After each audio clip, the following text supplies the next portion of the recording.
Continuing with the conversation we had yesterday, I asked Lance Armstrong, if I talk to you in 5 years, what's different in your life? I don't know. I have no idea, Dan, what 5 years from now looks like for me. I would have never thought I'd be where I am today, but I'm not complaining. I have my eyes are wide open, and my kids will be in high school and out of high school and on to certain things, and I don't know, but I'm prepared.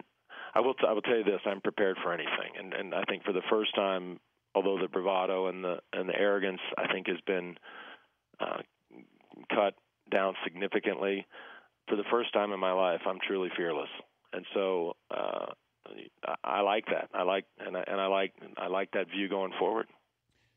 Wait, so you weren't this way when you were at the peak of your career, fearless?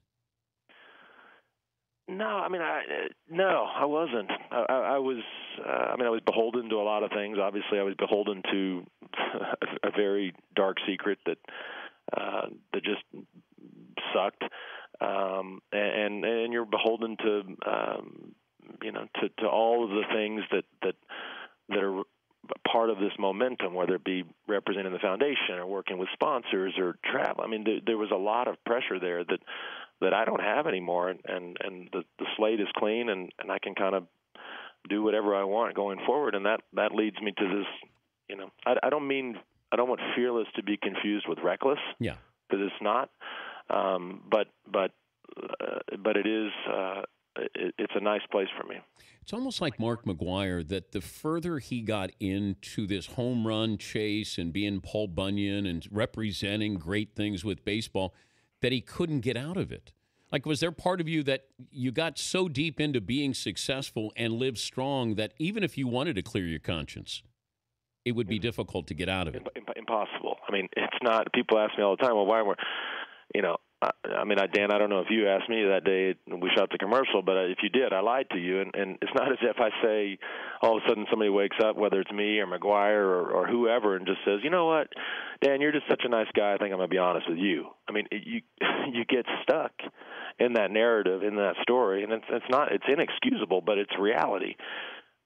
Did your wife ask you, or girlfriend, or Sheryl Crow? No one asked you if you were cheating. Oh, well, they wouldn't have needed to ask. They knew.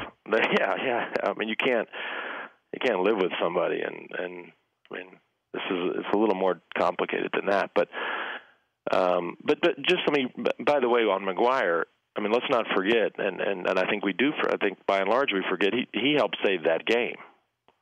I mean, after all of the drama of the strike and low attendance, and I mean that home run derby and all of these things. I mean, we'd be hypocrites to say that they didn't help save the game. They drove people back to baseball. Do you think you helped save cycling? Well, cycling wasn't in the same place that baseball was in at that time, but I think the numbers will speak for themselves. If you look at global viewership numbers and global sponsorship numbers and amount of interest in the sport and bike sales both domestically and internationally. I mean, those numbers will speak for themselves. Yeah, nobody cared about this sport, a little bit with Greg LeMond, but then all of a sudden people were watching because of you. Yeah, I mean, you were carrying the sport. Right, and I think they watched too because of the cancer story involved. I mean, I think everybody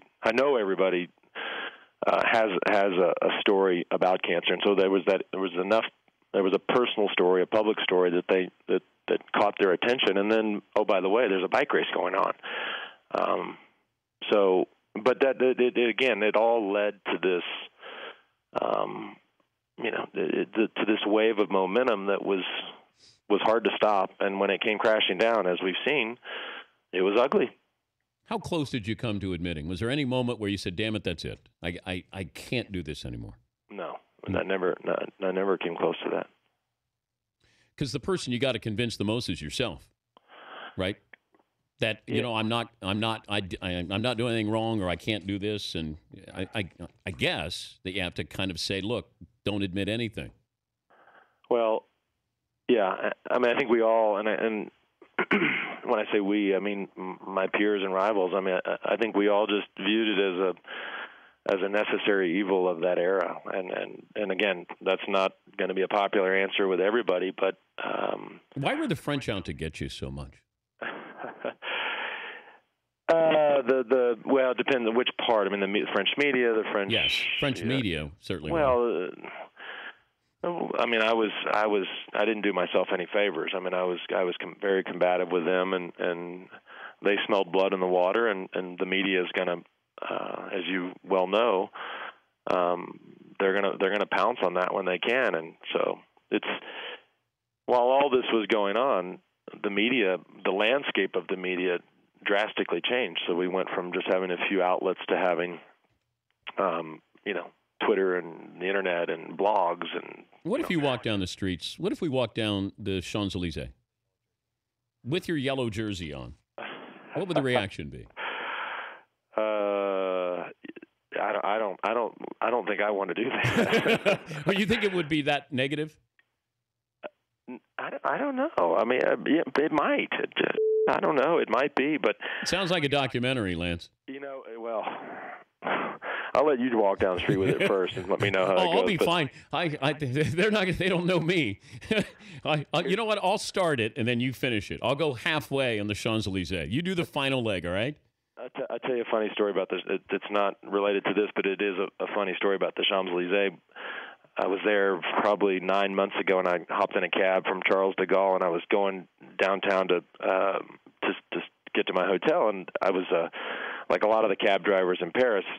My particular cab driver was this guy from Congo, and he spoke a little bit of English, and we'd get off the Périphérique, and we go around the Arc de Triomphe, and we hit the Champs-Elysees, and he turns around to me, and he goes, "Alors," which means all right, "this is the Champs-Elysees."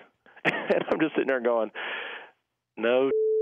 And the guy had no idea. And I'm just shaking my head going, I know this is the Champs-Elysees, buddy.